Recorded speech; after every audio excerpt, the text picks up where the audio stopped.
Even people in Portland don't even quite know the story. We keep being told by our corporate media how different we are now. We're just so weird. We're so different. We need to slow down and become more like everybody else.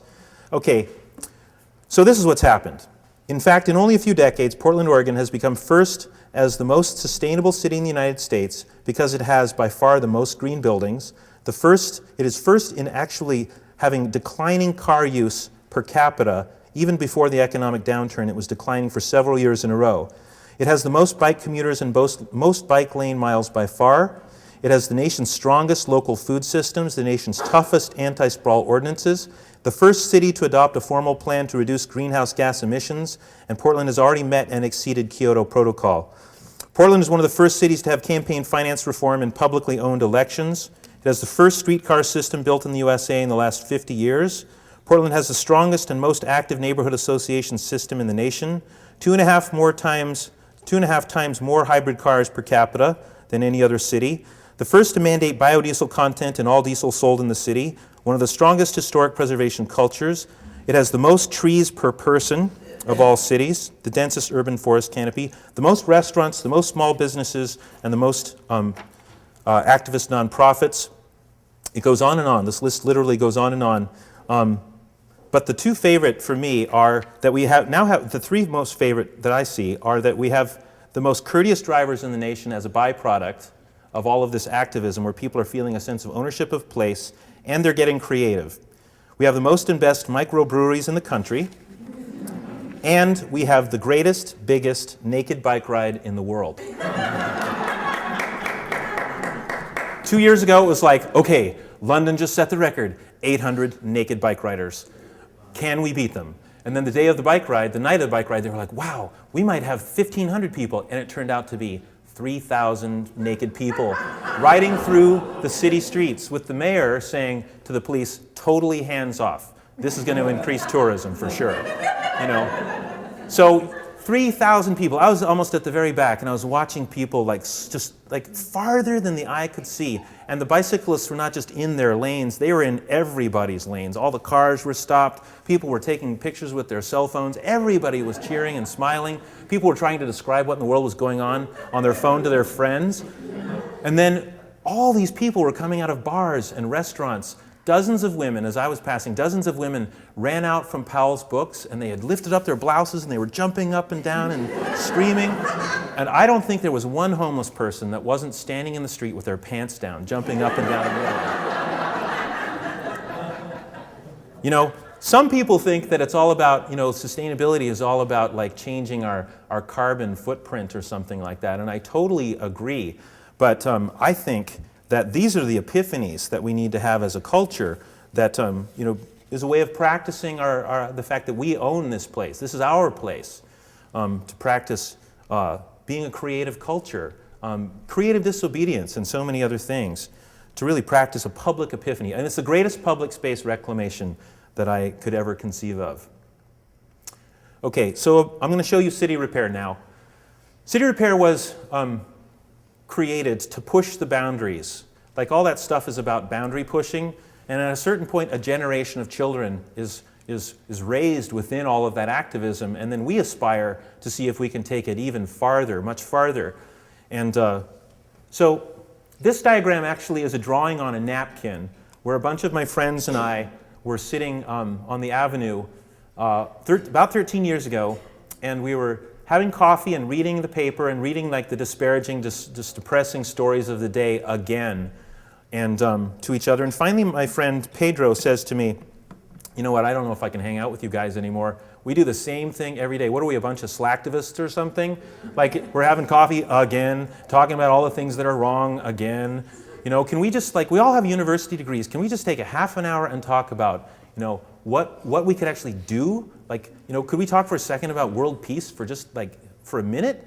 And everybody's like, ha ha ha, that's impossible, no way, even though we're privileged and we have all this time in our hands, we can't even take a half an hour. So a half an hour later, Pedro's got these colorful pens, everybody really gets into the discussion, and people are saying, no, that idea is not local enough. No, it's got to be more global. Finally, this is what we arrive at. And this is kind of like this drawing about how we save the world.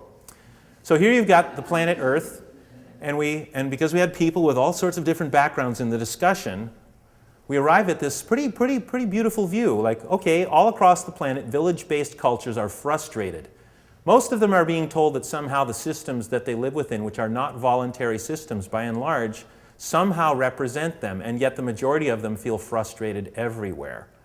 So here the city-state has been imprinted aggressively upon all those village-based cultures. And in this network of contending isms, nonetheless, there's this network of communication and trade, which is moving very effectively across the planet. But within that network, we all remain villagers, important to remember. And in that context, in which like the most powerful thing in the world is a story. As villagers, that's the most powerful thing to us. It's the most engaging thing. It travels the fastest. Stories travel the fastest through the network. We just said, okay, let's posit this. What if we were to change ourselves, but focus on engendering patterns that everyone else will want to pay attention to? And in that process, address things that everybody else wants to address, but pump out stories that are inspiring and beautiful, that will travel so fast through the network that simply by acting locally and telling our story, we will inspire systemic change throughout the rest of the global network. And so we said, wow, what if Portland, Oregon did that? What if, for instance, an entire left coast were to do that? What could possibly happen and how fast? But we knew this. The whole concept wasn't about saving the world as much as it would be perhaps about savoring the world. Like, what is our birthright? What if we just simply inhabited our birthright as our activism? Like, no longer fighting against only, although it's important to fight against too, but also to just say, we have a non-negotiable birthright. We're going to inhabit that now. Even though we don't quite remember exactly what it is, we'll test it until we re-inhabit that place of who we actually are. In a landscape that reflects our dignity and is worthy of our children. So at the start of all of this activism, we were saying, okay, we recognize that in the waves and waves of disruption that have happened over time, we've arrived in this plutocracy or patriarchy in which the fabric that we build, the architecture of the places that we build, it all stands in disassociation like these giant phalli, not really speaking to each other, this landscape of commodification. Whereas the villages of our ancestors, the architecture all agreed on one very important thing, and that was the only form that was important was the open space, the commons, and the architecture all served to define that space.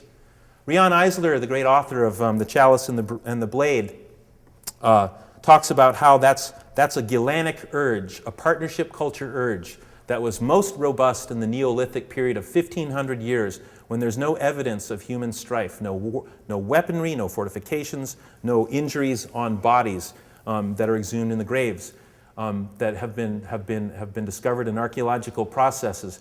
So Gilanic meaning partnership, patterns of collaboration and cooperation in which both halves of humanity stand up as leaders. And very interestingly, of course, goddess figurines are found throughout that whole strata. So we were saying we reject the idea that public space is repetitious and you have to navigate by having streets be either alphabetical or numerical, that somehow placelessness should characterize the commons of the city. We're done with the idea that we work so hard all the time without even knowing the story. We're done with the idea of children bearing the harshest consequences of all of this dysfunction. The rise of women would be key to all of this.